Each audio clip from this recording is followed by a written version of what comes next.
Winter makes edge habitat easier to see than any other season. When people hear the words edge habitat, one of the things they misunderstand is it must be a hard line like what you see behind me here.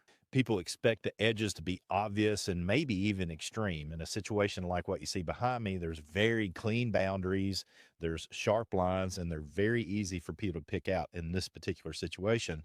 But here's where all this fails. Yeah, there's an obvious change from the trees into this open area, which is basically a utility right of way.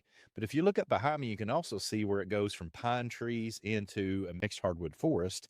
That is also a different change in habitat that's worthy of note. So the question here is, how do we spot this change in habitat and why is it important?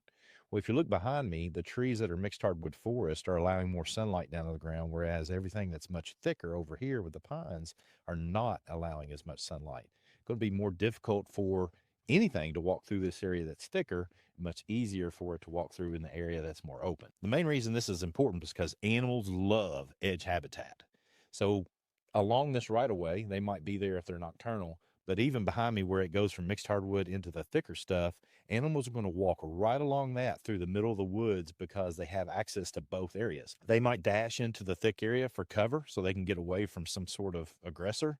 They might stay in the open so they can see farther and see things coming towards them. So there you have it. Most animals, if you're looking for them, are going to be found in these transition zones, in these edge habitats. So be on the lookout so you can see more critters while you're out here.